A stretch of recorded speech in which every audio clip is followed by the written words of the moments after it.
Sabah xeyirli olsun dəyərli treyderlər, həmkarlar, iqtisadçılar. Bugün aprelin 22-sidir və dünən nələr baş verdi? Dünən qızıl $160 dəyər itirdi və deyək ki, qızıl təzyiq altındaydı və qiymət 4798-lərdən yuxarı formalaşa bilmədi və biz paylaşmaq üçün qızıl 4805-lərdən sonra formalaşarsa alışlara siqnal olacaq və bu alış əməliyyatları edənlər üçün demək, yəni mükəmməl bir nəticə olacaqdır. Amma təəssüflər olsun ki, həmin nöqtəyə qalxa bilmədi. Yəni burada qızıl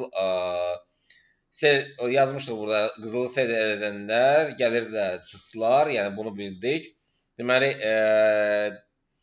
qızılın ümumiyyətlə yuxarı qalxması üçün bugün yəni 4805 olandan sonra rahat ola bilərlər. Bu bay əməliyyatlar olanlar üçündür, amma təəssüflər olsun ki 4805 olmadı. Dünən olan əməliyyatlar diqqətlə baxın, yəni qızılda erkən sellər və növbəti sellər gəlirlə bağlandı. Gümüşdə bay açılmadı, sellər açıldı. Bitcoin'də həm bay həm sel açıldı. Funtda bay açılmadı, sel açıldı gəlirlə, Euroda bay açılmadı, sel açıldı və dünənin belə deyək, nəticələri bunlar idi və dünən bizim gözlədiyimiz səhər saatlarında sel siqnalı biz paylaşmışdıq və qiymət 4713-lər ən son take profit təyin edilmişdi, amma ondan da aşağı indi. Deməli 4713-lər bu hissələr idi. Deməli, ondan sonra da qiymət $40 aşağı indi. Və təəssüflər olsun ki, əksəriyyət qızılla gümüşə fokuslanıb. Bu, o deməkdir ki, hamı daha cəld, daha tez varlanmaq istəyir. Bugün nələr baş verəcək? Yəni, bugün trend xətti üzərində biz yenidən bu trend xəttlərini çəkək və baxaq. Yenə qızıl yenə təzyiq altındadır. Qızılın yuxarı qalxması üçün uşaqlar, yenə biz əsas alışlar üçün bugün 4790-lara üstünlük verməliyik. Yəni bundan yuxarı formalaşsa, qızılın yenidən yuxarı istiqaməti bəlli olacaq. Amma satış əməliyyatları qaçırmaq olmaz. Yəni satış əməliyyatlarını biz gözləməliyik ki, qiymət 4730-lardan aşağı formalaşsın ki, biz yenidən satış əməliyyatlarına girək. Dünən yəni gördüyünüz kimi, yəni xırda-xırda xəbər Amerikada yaxşı çıxdı.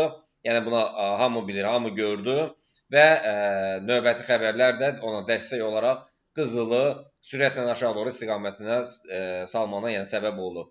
Keçək biz gümüşə, gümüş nədir? Gümüşlə satış əməliyyatlarını biz yerləşdirdik. Alışlar açılmadı, satışlar açıldı və bugün alışlar demək 79-dan sonra formalaşsa alışlara siqnal olar. Yəni satışlar isə 77-200-lərdən gələcək. Euro dollar, funt dollar gəldisə isə satış əməliyyatı. Dünən alışlar açılmadı, satışlar açıldı və aşağı doğru istiqamətinə davam etdirdi. Bugün əsas alışlar gözləməliyik. Qiymət 1.17700-lərdən yuxarı formalaşsın, alışları verək. Satışlar isə rahat bir şəkildə yenidən 1.17250-lərdən gələcək. Funtun dollar rəqabəti uşaqlar, funtun dollar rəqabəti də dünən satış əməliyyatlarından yaddaşlarda qaldı və sürətlə aşağı indi. Bugün nələr baş verəcək? Bugün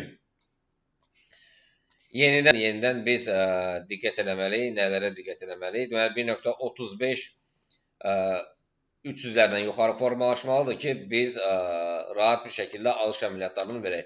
Satışlar isə yalnız 1.34 800-lərdən gələcək. Bitcoin-ə gəldikdə isə səhər saatlarında sürətlə qalxdı. Dünən Bitcoin-də alış əməliyyatları da gəlirlə nəticələndi, satışlar da gəlirlə nəticələndi. Bugün səhər saatlarında demək 75-900-dən alışlar gəlib və yuxarı doğru istiqamətə davam etdirir. Yəni hara qədər gedəcəyi haqqında məlumatı paylaşım sizinlə, yəni çox rahat bir şəkildə hal-hazırdakı vəziyyətdə hədəf olaraq 78-950-lərdir. Ondan sonraki hədəfi isə 83-lərdir. Çox mükəmməl bir rəqəmdir uşaqlar. Satışlar, təbii ki, alternativ ssenaridə satışlar satışlar yəni yalnız 77'lərdən sonra olacaq. Ethereum'da da səhər saatlarında deməli alışlar olub, hədəf 2387'lərdir.